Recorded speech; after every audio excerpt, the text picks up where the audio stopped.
Hello. Hello. On est dans le parc Tayrona. Voilà.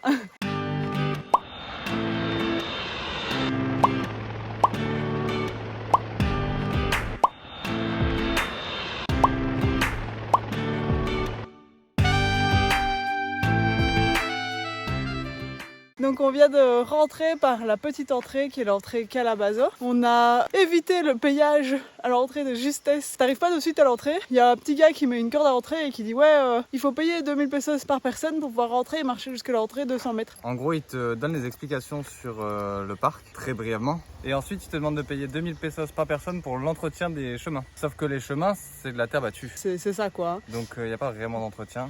Et en fait, on nous avait donné l'astuce sur Instagram, un autre compte de voyage, de dire qu'on allait à l'hôtel qui est juste après l'entrée, qui est l'hôtel Minangua ou Minagua, quelque chose dans le style. De toute manière, nous, on n'avait pas le nom, donc on a dit oui, mais on va juste à l'hôtel juste après l'entrée, on ne sait plus le nom, on cherche et puis on ne le trouvait pas, donc voilà. Puis on nous a dit c'est celui-là, on a dit oui. Parce que du coup, si tu vas à l'hôtel, ils ne te font pas payer. Et là, on est parti donc pour 3 heures de marche. On va s'arrêter à Playa Brava pour aujourd'hui. On va passer la nuit là-bas. Ensuite, demain, on repart pour aller sur une autre plage. Il y a une mouche qui vient de se poser. Il y a une mouche qui vient de poser. Et ensuite, on va se poser sur une autre plage dont on n'a pas le nom pour passer la deuxième nuit et ressortir donc après-demain du parc et avoir bien profité du parc. Voilà, et donc pour l'entrée, on a payé 57 500 par personne, plus 20 000 d'assurance, c'est-à-dire 10 000 par jour et 5 000 par personne par jour, parce qu'on a dit qu'on partait demain. Potentiellement, on partira après-demain, donc on vous dira si ça a marché de dire qu'on partait demain et de rester plus longtemps, si on s'est fait contrôler ou pas. Voilà. Et du coup, pour aller jusqu'à Playa Brava, c'est 3 heures de marche, et les 2 premières heures montent quand même pas mal. Ça s'entend un peu. Et puis après, apparemment, c'est en descente. Donc voilà, c'est cool. Et il fait chaud et humide. Donc j'ai déjà senti une super goutte de sueur qui roulait dans mon dos. Et toi, où en es-tu? Je pense que je suis en état cénote là. On y est, on n'est pas au Mexique. Mais l'état est là. Et ça fait 23 minutes qu'on marche. Ça va, on y est presque.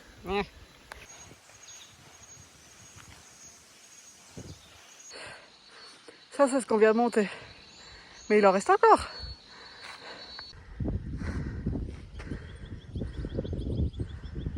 Salut. Comment ça se passe? Ça fait 1 heure qu'on marche. Le chemin commence à être un peu plus difficile à pratiquer. Là, il y avait un croisement. Je crois qu'on a pris le mauvais chemin.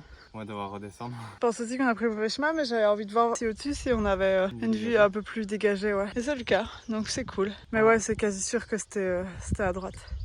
Sur le chemin plat debout avec les traces de moto. Bon bah... On y retourne.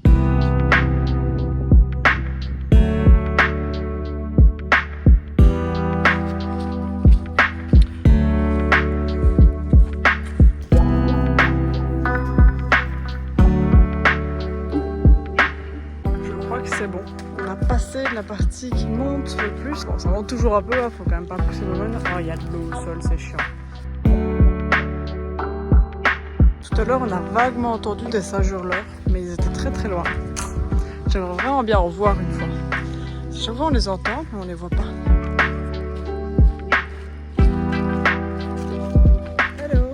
Hello. On marche toujours, il est 11h, ça fait donc 2 heures qu'on marche. Là on a clairement atteint la partie où c'est plus tranquille, etc. On est donc vraiment dans la jungle. On voit bien qu'il y a beaucoup moins de vie humaine qui passe par ici parce que du coup on entend beaucoup plus d'animaux. On a entendu un espèce d'oiseau qui avait un cri très distinctif. J'ai essayé de l'enregistrer, on verra si ça donne quelque chose ou pas. On essaie de le voir mais pas moyen. Et sinon, on entend au loin des singes hurleurs et ça va être difficile à capter avec le micro du téléphone. Mais bon, s'ils pouvaient décider de passer juste au-dessus de notre tête, On aimerait bien. je ne dirais pas non. Théoriquement, on devrait arriver à Playa Brava d'ici 1 heure. Même un peu moins, je pense.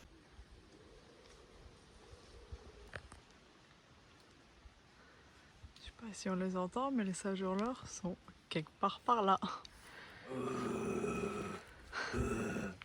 Et nous, on va quelque part par là, avec le singe hurleur là devant. Regardez, quel beau spécimen.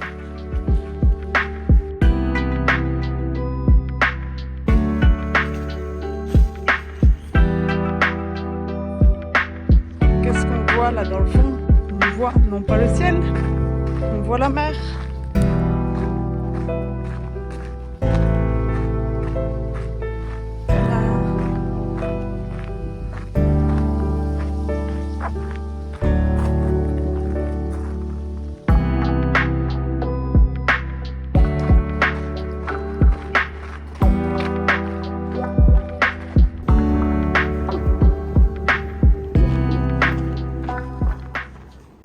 faut savoir que Antonin n'aime pas la coco. Et donc, par extension, la noix de coco, l'eau de coco qui est à l'intérieur de la noix de coco, enfin tout ça. Mais je sais pas pourquoi, depuis le début du voyage, il est obsédé par le fait de trouver sa propre noix de coco et l'ouvrir pour manger la nôtre. Alors qu'il n'aime pas la coco. Et donc là, on est donc sur Playa da Brava, on est arrivé. On est en train de manger notre repas du midi. Et là, il a vu une noix de coco qui tombait. Et maintenant, le plat qui se ramène avec 3 noix de coco différentes dans les mains. Je pense qu'il est très content de lui là à l'instant. Avec ses grosses noix de coco là. Salut! On est sur une plage abandonnée. Je savais pas trop quoi faire cet après-midi. Je me suis dit que j'allais utiliser les noix de coco. Elle est tellement abandonnée, on voit un gars passer derrière toi. Ah merde. Ouais. Il y a de l'eau. Il y a de l'eau? Et comment tu vas ouvrir ça? Je suis ingénieur. D'accord, d'accord. Tu vas finir de manger d'abord? Ouais. Ça va.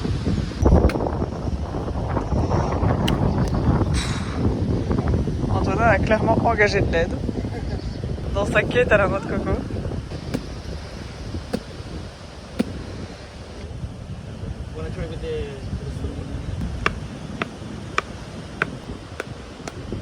Is it working? Try on the side.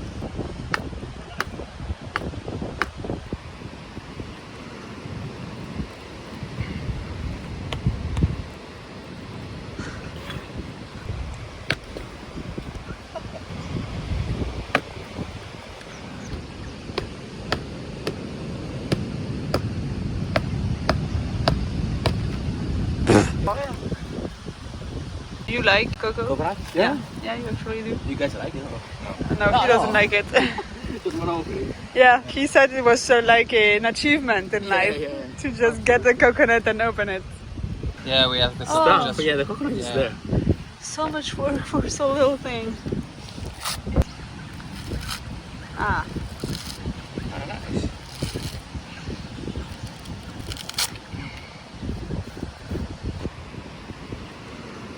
Ça me plus comme un défi personnel que comme un envie de manger. Je crois qu'il y a une personne de manger. ah ouais. Et elle, c'est un défi personnel ou une envie de manger?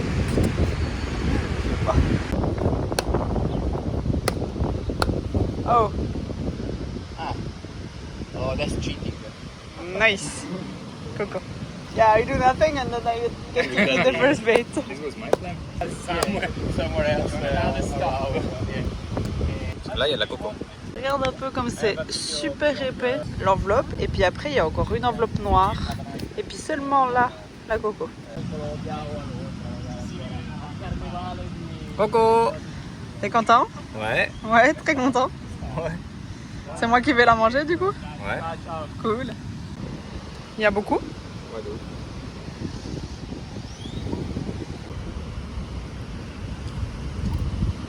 Ça goûte les cocos en boîte. T'aimes toujours pas ça? Bon. One piece? Oh, thank you. Oh, fresh. Oh my god. Alors t'aimes bien? C'est meilleur que dans mes souvenirs.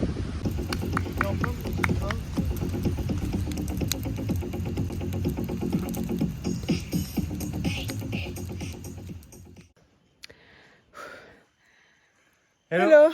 On est transpirant, dégoulinant. Désolée pour ça. Parce qu'on vient de monter 15 minutes non-stop et avant ça, on a remonté une rivière à sec pendant 10 minutes. Donc c'était quand même un peu en pente, mais monter vraiment, monter depuis 15 minutes non-stop. Du coup, hier, on est arrivé au camping de Playa Brava. On a pris 2 petits hamacs tranquillement.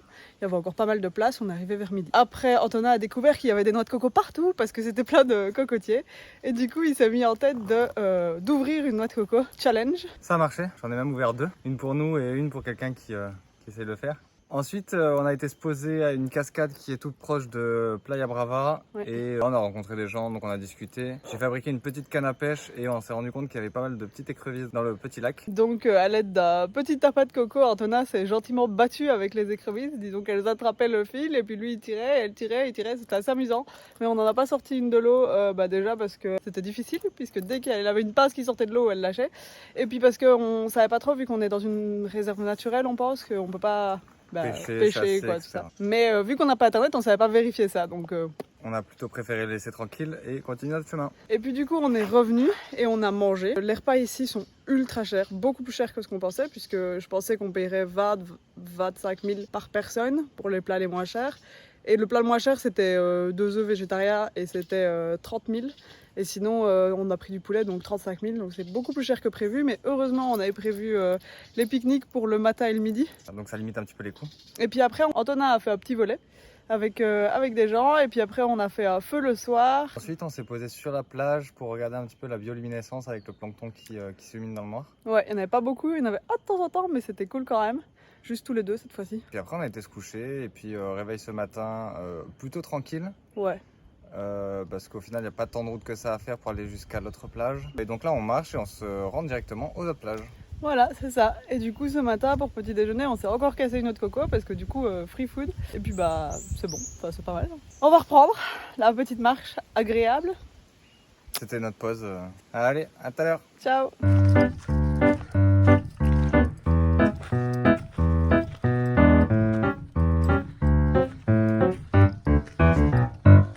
On voit la mer. Bonjour, et voici la mer Magnifique. des Caraïbes. Bon, il n'y a plus qu'à redescendre, hein. Again. Allez. Direction la Playa Nudista, qui n'est pas censée être nudiste malgré que son nom l'indique. Bon, je suis Jean-Michel Cadrache à peu près, mais d'un autre côté, je regarde mes pieds pour pas mourir. Vous avez vu? Vous avez vu? J'ai failli mourir.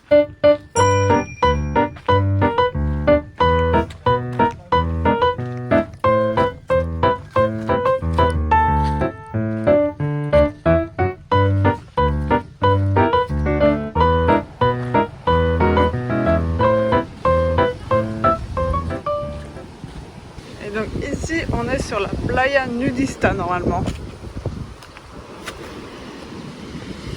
Donc finalement, on a mangé ici sur Playa Nudista avant de repartir vers les autres plages. Donc il y a d'abord Cabo, après la Nudista, puis la Piscina, et puis après Arrecifes où on aimerait bien dormir. Qui est pas trop loin de l'entrée, comme ça demain on ressort assez rapidement. Du coup notre repas, puisque ça doit être facile à emporter, c'est 3 petites boîtes de thon qui sont ici. Donc voilà, une boîte de thon et demi par personne. Et ce pain magnifique, donc on en avait pris 2, un demi pour 2 à chaque repas. Donc un demi hier au dîner, puis un demi ce matin pour petit déjeuner, puis un demi maintenant, puis il nous reste un demi pour le petit déjeuner demain matin. Et donc comme on peut le voir, c'est un peu la fin du monde du pain. Il a vraiment pas du tout très bien tenu, donc c'est plutôt manger des miettes et des miettes de thon avec. C'est vraiment le meilleur repas de notre vie. Mais bon, voilà, c'est ça aussi. Et Antonin est à sa nouvelle activité. Quelle est ta nouvelle activité, Antonin? Je prépare un hameçon pour pouvoir pêcher cet après-midi. Et hier, comment tu l'avais coupé ton bout de canette? Je n'avais pas coupé le bout de canette, il restait un petit bout ici qui est dépassé. Et c'est ce petit bout là que tu as cassé quand je faisais la corde. Donc je suis obligé d'en refabriquer un. C'est l'activité, il faut faire quelque chose, attention, on fait rien, on se deuxième page et on attend. Qui fait ça? Pas Antonin, apparemment. Non.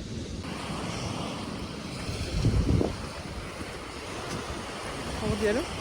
Oh, un papillon bleu. Vous le voyez? Non, vous le voyez pas? Oh, oh, il est beau. Je trouvais qu'il va se poser. Oh, il s'est posé. Hello. Hello. On a marché, on a bien marché. On est arrivé jusqu'aux plages d'Arrecifes. Et là-bas, il y a pas mal de camping. Et on s'est arrêté dans un camping plutôt cool. Et là, on va se baigner parce qu'on meurt de chaud. Il fait beaucoup plus chaud qu'hier. Hier, il faisait assez nuageux. Et donc, quand on est arrivé, on n'avait pas trop le besoin de se baigner. Ça tombait bien puisqu'on ne pouvait pas aller se baigner dans la plage de Playa Brava. Mais aujourd'hui, il fait soleil, il fait beaucoup plus chaud et donc c'est pas facile. Ouais, non, le camping où on s'est posé, je pensais pas du tout qu'on allait là-bas parce que c'est un éco-camping. Ouais, Et ça en avait général, l'air un quand il y peu a éco fancy. dans le nom, c'est un peu fancy. Finalement, il est à peu près au même prix que les autres. Il est au même prix que les autres. Et donc voilà le camping, oui c'est éco-camping lui. Et donc le concept c'est que c'est des petites cabanes comme ça, toutes sympathiques. Et donc nous, notre cabane est ici. Et donc en gros c'est une cabane où dedans il y a directement les hamacs qui sont installés dedans, avec les petites moustiquaires pour passer une bonne nuit. Parce que sinon tu te fais bouffer. Du coup c'est moins cher que le camping Playa Brava. Donc voilà, on s'est installé, donc il y a 3 hamacs dedans, mais on n'est que 2. Donc ça c'est vraiment cool. Il y a une petite table devant, comme ça tu peux t'installer. C'est vraiment chill comme endroit. Du coup on s'est retrouvé dans ce camping là. Le prix annoncé normalement c'était 35 000 pesos par personne. Et on a juste dit qu'on allait faire un tour et elle nous a de suite laissé le prix à 30. Et il y a la possibilité aussi de manger dans le camping. Ouais, et donc là c'est à peu près 25 000 pesos par personne, ce qui est beaucoup moins cher que hier, puisqu'hier c'était 40 000 le hamac et c'était 35 000 la bouffe. Hier le souci c'est que le Playa Brava il est vraiment isolé. On marchait soit 3 heures de la petite entrée, soit 2 heures depuis Cabo San Juan, qui est la plage la plus proche entre guillemets. Et donc en fait ils peuvent fixer les prix qu'ils veulent, tandis qu'ici il y a de la concurrence. Apparemment il y a possibilité aussi de voir de la luminescence avec les planctons. Oui, trop bien. Notamment à la plage de Arrecifes. Et du coup ce soir je pense qu'on va aller voir ça. Et ici on est à la plage de la Piscina où là par contre on peut se baigner. Ah et sinon on a vu un serpent plutôt aujourd'hui. Ouais. Caché dans les arbres. Donc entre les papillons bleus, les serpents, on n'a pas vu de singe, On n'a par pas contre vu c'est un de peu singe. dommage. Ouais, on a Mais bien bon, voulu en voir. On peut pas tout ouais, avoir. Et voilà, on est à la plage de la Piscina, qui s'appelle ainsi, je suppose, parce que vous voyez les vagues là dans le fond. En fait, je pense qu'il y a une ligne de rochers là-bas qui casse vraiment toutes les vagues qui viennent du large et qui permet donc à l'eau ici d'être beaucoup plus calme. Qui tombe bien parce que ces jours-ci, il y a beaucoup de vent et c'est d'ailleurs pour ça que la baignade était interdite sur Playa Brava et sur les autres plages qu'on a faites jusqu'à présent, parce qu'il y avait des énormes vagues et donc je suppose qu'il y a des gros courants en dessous et que ça peut être assez dangereux. Mais à la Piscina, pas de soucis. Bien sûr, on s'est trimballé masque et tuba pendant tout ça pour les laisser dans le hamac et ne pas les utiliser. Oupsie. Donc là il y a une araignée. Là, ça va être clignoté. Voilà, là on le voit. Du coup le flash se répercute dans ses yeux et ça fait briller ses yeux. Et donc on a découvert qu'on voyait les araignées comme ça. On a notre petite frontale sur le front. On repère les araignées sur le sol et ça nous évite de marcher dans les araignées. Et je peux vous dire qu'il y en a quelques-unes. C'est franchement déplaisant pour moi qui déteste ça du plus profond de ma vie. Mais c'était pas du tout ça que je voulais dire de base. Je voulais dire qu'on a été à la plage d'Arrecifes pour aller voir les planctons bioluminescents.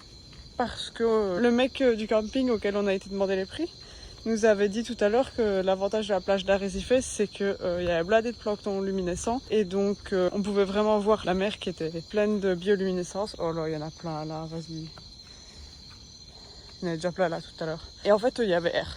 Genre il y avait vaguement des petites lumières mais c'était vraiment pas très concluant. Donc voilà, on retourne vers notre camping qui n'est pas spécialement au bord de la plage mais qui est beaucoup plus sympathique. Un mot à dire Thomas? Un mot à dire, bah non, là on va aller se coucher et demain on essaye de partir tôt parce qu'il faut qu'on aille rejoindre Carthagène. À demain. Ah ouais, et du coup celle-là elle a toujours pas bougé. Celle-là, là, on l'a repérée tout à l'heure, elle est dégueulasse. J'ai un peu peur. Et elle a toujours pas bougé, elle est vraiment deg. Bon, on va partir. Allez, ciao. Mais voilà, les araignées comme ça. Chantal, la sauterelle géante, va se brosser les dents avec nous apparemment. Elle est immense. Elle est aussi grande que ma main. J'ai ma main à la même hauteur. C'est incroyable. Elle est énorme. Très jolie par contre comme animal, je trouve. Ou pas? Hello. Hello. Bien dormi? Très bien dormi. On quitte notre logement d'hier soir, qui était très sympathique. L'ambiance était un peu plus calme et reposée. Là, on a 1h30 de marche devant nous pour sortir du parc de Tayrona. Et ce soir, on aimerait aller jusque Carthagène. Et Carthagène, c'est quand même à 5 heures de route de Santa Marta. Et Santa Marta est elle-même à 1h30 de route de la sortie du parc Tayrona. Donc ça nous fait quand même une belle trotte jusqu'à ce soir. Donc là, il est 8h15. On voulait partir à 8h. Et donc on fonce. Aujourd'hui, on fonce. Bah, aujourd'hui c'est un petit peu le rush, il faut qu'on passe en plus à notre hostel dans lequel on était avant de venir au parc, puisque du coup on a laissé des affaires là-bas. Donc on va passer là-bas, récupérer des affaires et repartir. Donc on vous tient au courant hein. Bon, finalement on vous a pas tenu au courant, mais tout s'est très bien passé et on est arrivé à Carthagène et ça vous le verrez dans la prochaine vidéo. Donc j'espère que vous avez kiffé la vidéo, on se laisse sur les petits singes mignons qu'on a finalement vus à la fin. Et puis comme d'habitude, si vous avez aimé la vidéo, n'hésitez pas à vous abonner, à aimer la vidéo et on se retrouve pour la prochaine. Ciao!